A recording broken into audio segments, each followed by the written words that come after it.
Otro de los pedidos que recibí para esta serie de videos es hablar sobre el árbol de la vida. El árbol de la vida es un símbolo muy profundo y recurrente en la historia de la humanidad y lo encontramos en muchísimas culturas, ¿no? Ese árbol de Navidad que tenemos ahí, tal como lo hemos recibido, en realidad nos viene de la cultura celta, ¿no? Todos esos adornos que le ponemos al árbol, en realidad es una herencia de las culturas llamadas paganas de Europa y cómo la Iglesia fue tomando muchas cosas de otras culturas para asimilarlas a la cultura católica occidental como la recibimos hoy, ¿no? Sin con esto querer hacer ninguna crítica a eso, sino reconocer lo que sucedió. Y cuando yo me encontré con el árbol de la vida concreto del camino espiritual indígena, que consagra lo que se llama la danza del sol, que viene de las culturas de las planicies de Estados Unidos, y vi lo que se hace, ¿no?, antes de comenzar la danza, el día previo. La danza son 4 días de danzarle, después lo voy a explicar, alrededor del árbol. Ese día se adorna el árbol con un montón de rezos, de colores, de ofrendas que se van poniendo, que tienen un sentido ritual para los que van a danzar, que en una parte representa su compromiso de danzarle al árbol con determinados colores, hay todo un diseño. Pero cuando lo vi armado, dije, este es el árbol de Navidad, es igualito. Fue mi primera comprensión y después, como siempre, me puse a investigar a ver cómo eran las similitudes. Y dije, qué impresionante, porque separados por semejante distancia geográfica, cultural, histórica, cómo se reproduce el mismo símbolo.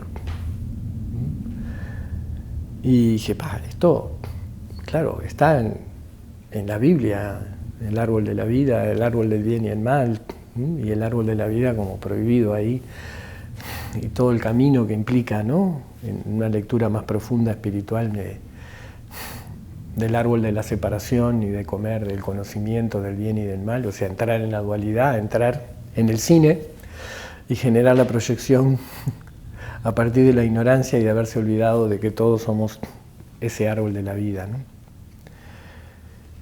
Y cuando yo fui a danzarle al árbol de la vida, el entendimiento que se daba era, porque eso lleva un sacrificio, que es la parte más difícil de comprender en este tiempo, aunque hoy en día ya no lo hacemos así, por lo menos aquí.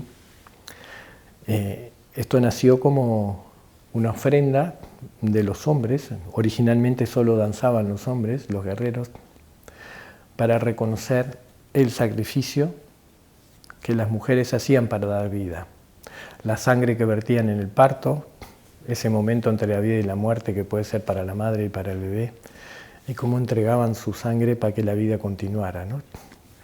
Entonces, y también en cada mes, cómo entregan su sangre en la menstruación, ¿no? Entonces los hombres en algún momento de la danza se atan con una cuerda al árbol y se atraviesan la piel con cuernos de venado, con palitos duros o lo que fuera, y danzan mirando al árbol hasta que en un momento tiran para atrás, hay diferentes maneras, y rompen la piel y la sangre se vierte en la tierra, ¿no? Es una manera de honrar a lo femenino desde el lado de lo masculino, sin en ningún momento intentar comparar eso con lo que es un parto, pero una manera de honrarlo, entregarle a la madre la sangre, ¿no? Entonces la danza es para el sol, pero se danza sobre la tierra, ¿no? ¿Y por qué? Porque el árbol en todas las tradiciones del mundo es como la síntesis de la manifestación o de la unión entre el cielo y la tierra, entre el padre y la madre. ¿Por qué? Porque los seres del mundo verde son los únicos que se alimentan directamente de la luz que viene del padre, ¿no? Y a su vez tienen sus raíces en la tierra. Arriba las hojas que conectan con el padre y abajo las raíces que se nutren de la madre. Y el tronco es la unión entre el cielo y la tierra. Entonces, de alguna manera los árboles, que son los que sostienen todo el mundo verde, la vida sobre la tierra, representan la unión del padre y de la madre, ¿no? El acto de fecundación, que sustenta toda la vida, porque eso es lo que hacen los árboles, dar el oxígeno, el refugio a todos los seres de la tierra para que continúe la vida. Se terminan los árboles, se terminó la vida. Entonces, ese símbolo está muy enraizado en toda la humanidad como un símbolo de la unión de lo divino con lo terrenal y lo terrenal con lo divino, y ambos consagran la divinidad en la creación, ¿no?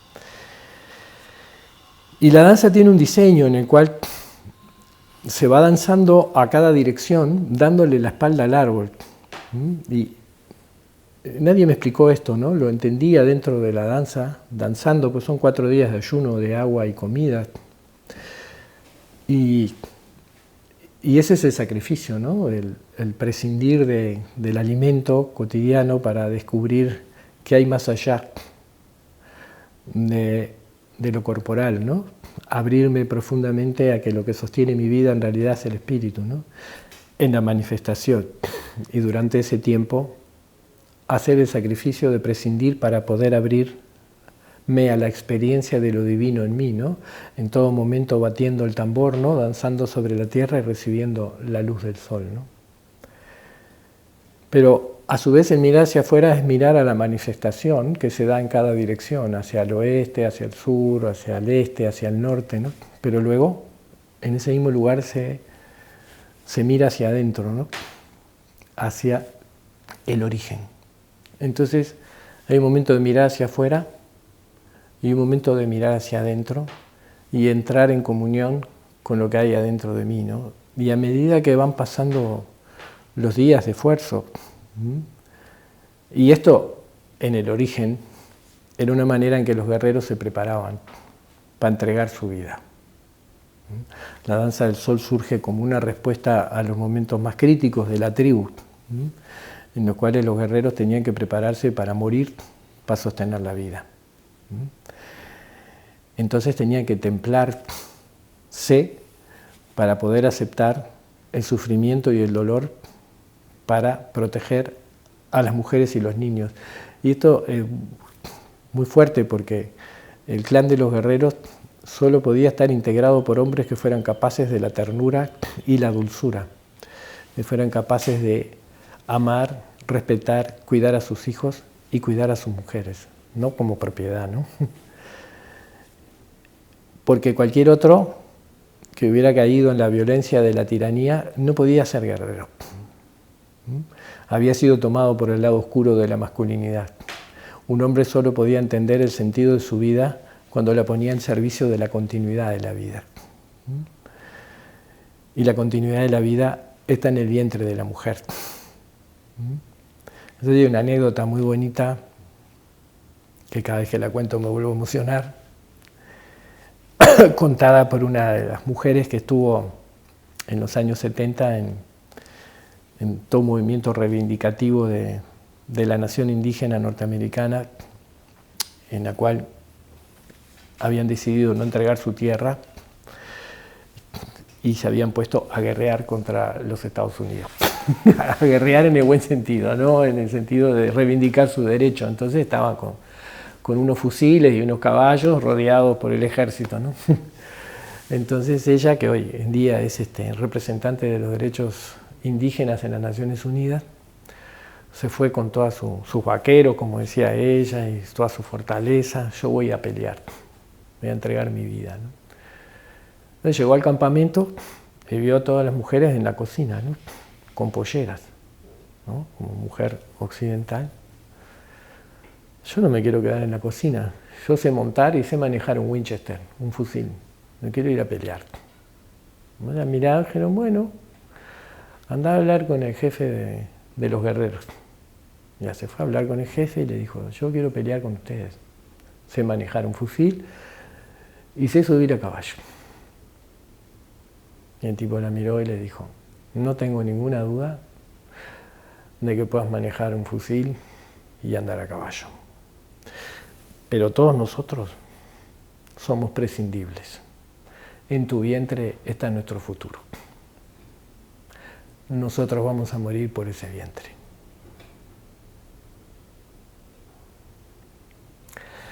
Y ella me contaba esto llorando y me decía, fue la primera vez que entendí de qué se trataba ser mujer.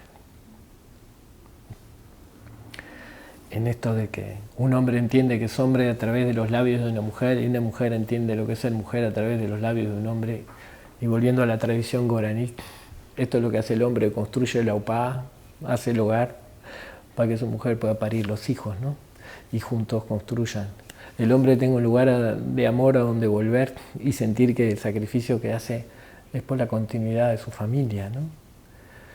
Y ambos se honren el uno al otro para sostener. No se trata de quién es mejor o quién es peor o quién hace esto, ¿no? Y él tenía muy claro, nosotros somos prescindibles, pero tú sos imprescindible.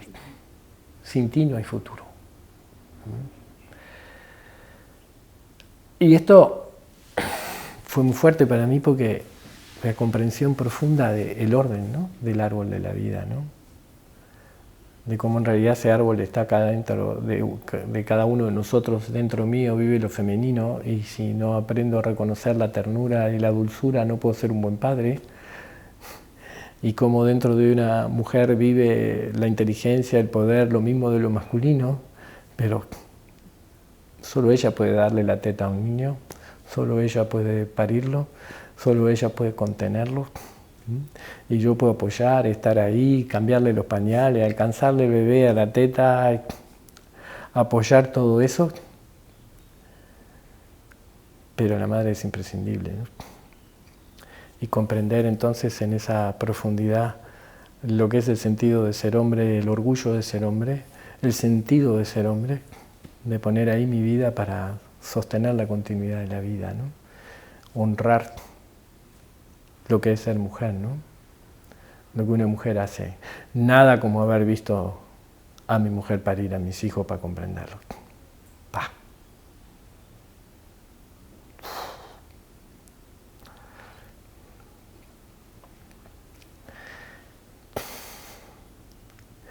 Me acuerdo que cuando salió mi hija del vientre de su madre, le cortaron el cordón, un momento me lo pasaron a mí, ¿no? Y yo la agarré y el tiempo se suspendió. Se paró el universo, como las películas en off, ¿no? Había una enfermera que me decía cosas acá, que en realidad me estaba diciendo, dígale algo. Para poder decirle algo yo tenía que volver de donde estaba. Absolutamente conmovido, no podía decir nada porque acababa de contemplar el milagro de la existencia. Acababa de contemplar lo que una mujer pone y hace por la continuidad de la vida. Y lo único que podía hacer era postrarme, llorar, agradecer. ¡Wow! Esto es... De acá venimos todos, ¿no? Y también honrar a mi madre, reconocer lo que fue para ella darme a luz cuando los médicos le habían dicho que no podía tener otro bebé por la incompatibilidad sanguínea, pues se podía morir ella, podía morir el bebé, y ella dijo, yo igual voy, yo lo quiero tener. Y abrió esa puerta, y mi padre la apoyó. Y yo estoy acá sentado gracias a ese acto de amor infinito. ¡Wow! Eso es el árbol de la vida, ¿no? Entonces, cuando lo vemos ahí, todo lo que fuimos recorriendo nosotros para reconocer que, una vez me dijo el Espíritu, ya no es necesario que hagan más sacrificio de sangre, ya murió mucha gente, porque ustedes puedan heredar esto. La manera de honrarlos ahora es otra. Y la danza del sol se transformó en la danza de amor. Y el sacrificio que hace la gente hoy en día alrededor de ese árbol es entregar lo que lo separa del árbol de la vida. La desconfianza, el dolor, el sufrimiento, las penas que los han hecho sentirse separados, ¿no? Entonces hay un momento muy bonito en que en vez de hacer esos sacrificios de sangre, hacemos un sacrificio de personalidad.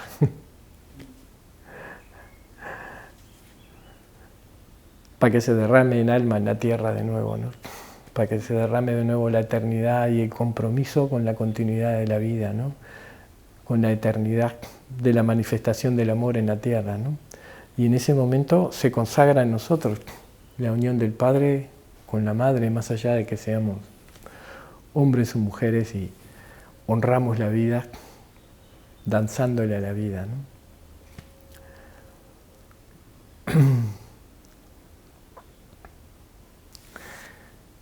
No quiere decir que porque lo hagamos una y otra vez lo lleguemos a comprender.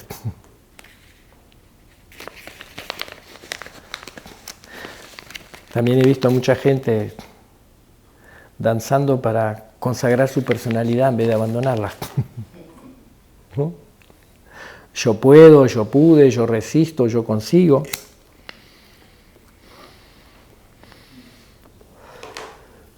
Me acuerdo cuando me tocó comunicarle a la familia, a los danzantes que estaban ahí, porque llovía, si llueve no podíamos salir a danzar, lo que me había dicho el Espíritu. Y ahora, como le digo a la gente, que no vamos a hacer más sacrificios, ¿no?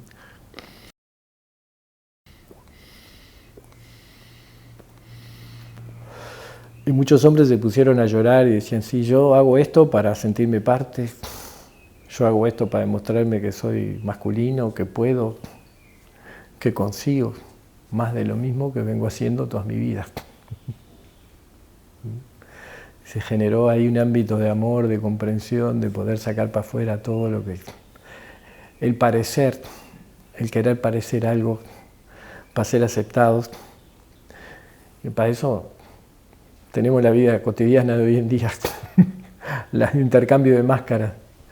Se generó una cosa muy hermosa, ¿no? Y también hubo quienes querían lo otro también, ¿no? Pero finalmente lo empezamos a caminar así, ¿no?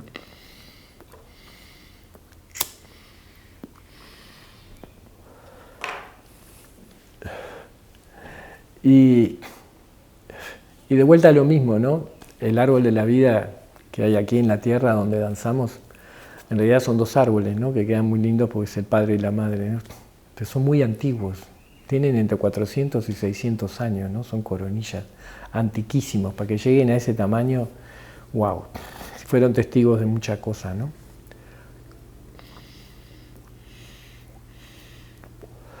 Y a la vez, es solo un árbol.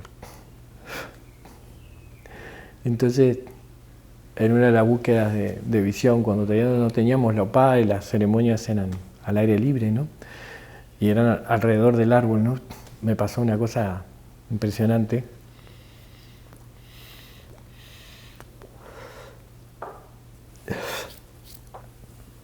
Así estaba sentado en la ceremonia, después que había tenido que hacer un trabajo en el fuego, que estuvo bien duro, ¿no?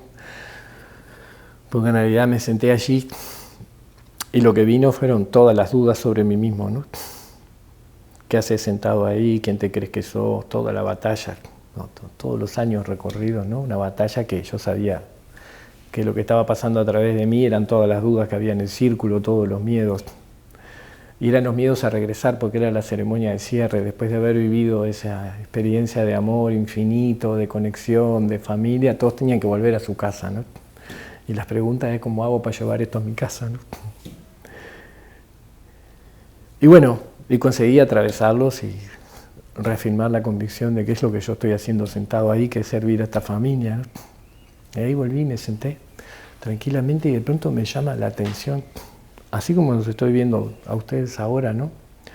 Un indio gigante, como de 8 o 9 metros de altura, que pasaba por arriba de los árboles, no sé qué tamaño que tenía, inmenso. Y que estaba haciendo el esfuerzo de no pisar a la gente, a pesar de que era obvio que aunque yo lo viera como te veo a vos, era un espíritu, ¿no? el gran espíritu personificado. Y me mira así de costado, me hace una guiñada y tenía un pincel en la mano, ¿no? Y en ese momento miro, y esto, el paisaje que estaba viendo era una inmensidad, pero se había superpuesto sobre el árbol de la vida,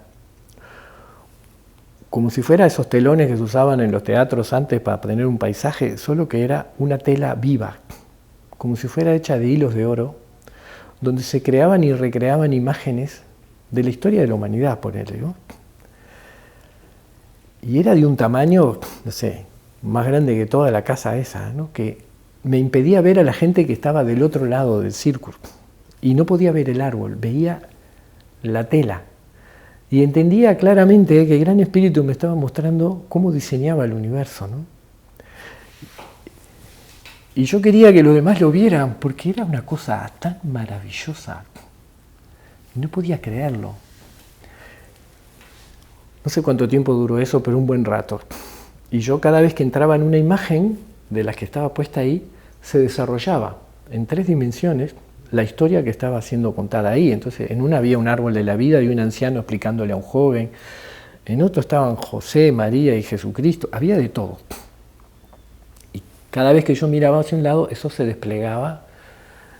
Y yo estaba extasiado de la belleza y también diciendo, ¿por qué me lo muestran a mí? ¿No? ¿Por qué no? Enganchado con mi historia personal, de lo que veo del espíritu y lo demás no sé qué, todo un rollo, pero contemplando esa maravilla y de repente desapareció, pero con la tela desapareció el árbol también. O sea, desapareció la tela, yo veía a toda la gente, pero no estaba el árbol. En el lugar que estaba el árbol, había una luz azul que iluminaba todo el entorno donde antes estaba el árbol. Era tan fuerte que, digamos, en la noche la leña que alimentaba el fuego estaba abajo del árbol y los que cuidaban el fuego tenían que ir a traer esa leña para el fuego. Y yo los veía perfectamente, ir a traer la leña, acomodarla, y cuando entraban en ese campo los veía iluminados totalmente por la luz, pero no había árbol.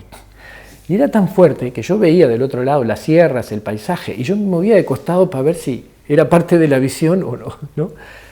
Lo que había del otro lado era la luna y todo, solo que no había árbol, no había obstáculos para la visión de lo que había detrás de eso. Una cosa maravillosa, ¿no? Y luego, esto de ver, lo que me estaba permitiendo ver es que atrás de toda manifestación, lo real, es esa luz, es la luz del espíritu que luego se manifiesta en todo, y eran lo mismo todos los demás. Después había otra experiencia muy hermosa, pues eso fue como el foco, ¿no? Digo, eso es lo que me permitían ver de lo que había en el árbol de la vida, ¿no? La esencia y lo previo a toda manifestación, pero que lo pudiera percibir con mi propio aparato perceptivo. No sé si me explico. Yo estaba en absoluta lucidez, viéndolo como estoy viendo ahora, una cosa increíble que solo vi yo, ¿no? Después, ¿vos vieron eso? Esto era para mí, ¿no? Después entré en todo un viaje, ¿por qué a mí? Hasta que fue el corcho que me dijo, bueno, algo bueno habrás hecho con tu vida para que te den ese regalo, ¿no? Pero viendo eso, ¿no? El árbol de la vida, en definitiva, aquí en la manifestación, es el inicio de todo. La unión o la manifestación de ese todo que es solamente la luz en el Padre y la Madre divinos, y luego cómo se juntan para crear todo lo que existe, ¿no? Y desde ese lugar es clarísimo que todos somos hijos e hijas del mismo Padre y la misma Madre, y todo lo que existe es una hermandad. Todo es familia, porque todos venimos de ahí, ¿no? Pero en esencia no tiene forma y es solo luz. Y esto es el milagro más profundo que puede haber. Comprender que cada uno de nosotros es solo eso, ¿no? Lo que confirma la física cuántica cuando nos dice que todas las moléculas de nuestro cuerpo entran en la cabeza de un alfiler. Como le digo al corcho, bueno, el tuyo es un alfiler más chiquito.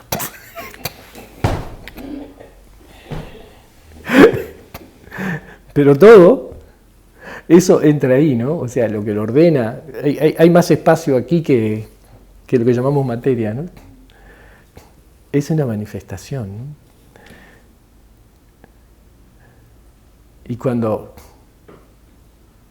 Y esto es la belleza del camino, ¿no?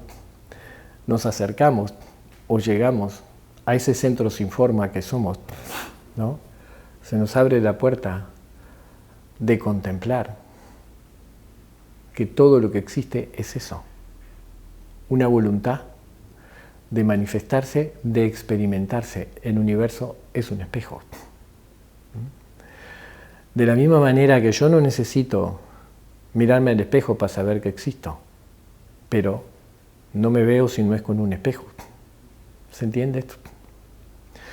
El universo es un espejo donde el Gran Espíritu se ve y se manifiesta y se experimenta a sí mismo, ¿no? Gran Espíritu, Madre Divina, lo que quieran. Es solo eso.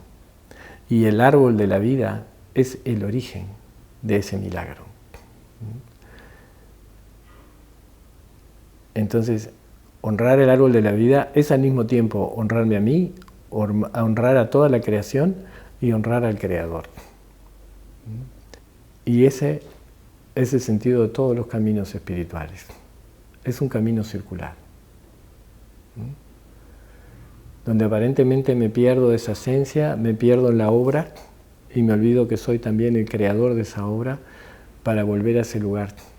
Esto es absolutamente eterno, ¿no? Lo tenemos en el ejemplo de la naturaleza, ¿no? Si uno va a los Andes, a las montañas, y contempla el nacimiento del río Amazonas, es un chorrito. Está naciendo.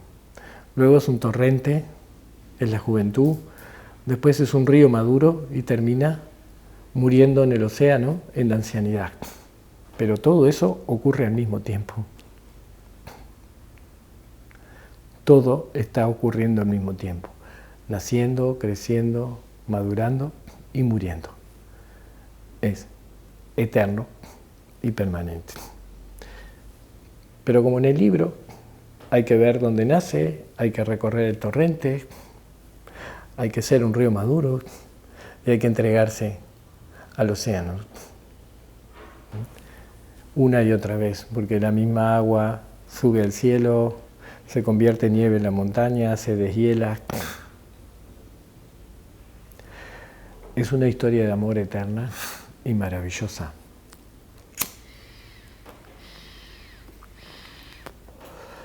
Todos los horrores de nuestra existencia se refieren al desconocimiento de esta verdad, a creer que no existe el amor, que no existe la eternidad, y la vida se vuelve un absurdo si creemos en todas esas cosas.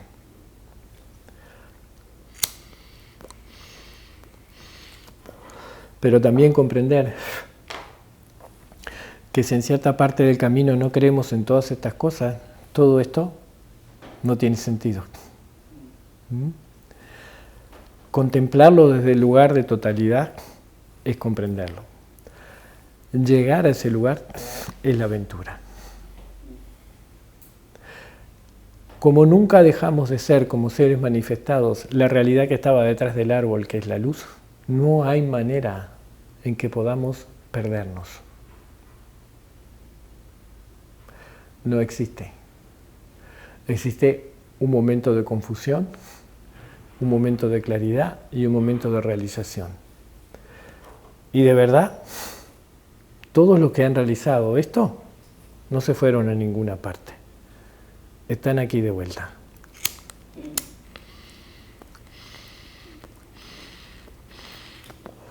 Adquiriendo ahora la responsabilidad de compartir esa verdad con todos sus contemporáneos. Y ahí se cierra el círculo. Una vez Cristo le dijo al Padre, yo me los quiero llevar a... No sé si esto está escrito, pero sé que es así. Yo me los quiero llevar a todos. Y el Padre le dijo, pero ya tienen la libertad de elegir. Bueno, me voy a quedar hasta el último. Cristo no se fue a ninguna parte. Ni Buda, ni ninguno de los otros se fue a ninguna parte. Siguen volviendo, siguen cooperando, siguen ayudando, con otras vestiduras, con otras caras, con otros cuerpos, pero siguen aquí entre nosotros. Porque me dijo el Espíritu una vez, no tendría ningún sentido todo este diseño si no hubiera gente que ayudara a descubrir la verdad que está detrás de todo esto. Es una hermosa aventura, un hermoso proyecto colectivo y sin duda nadie va a quedar para atrás.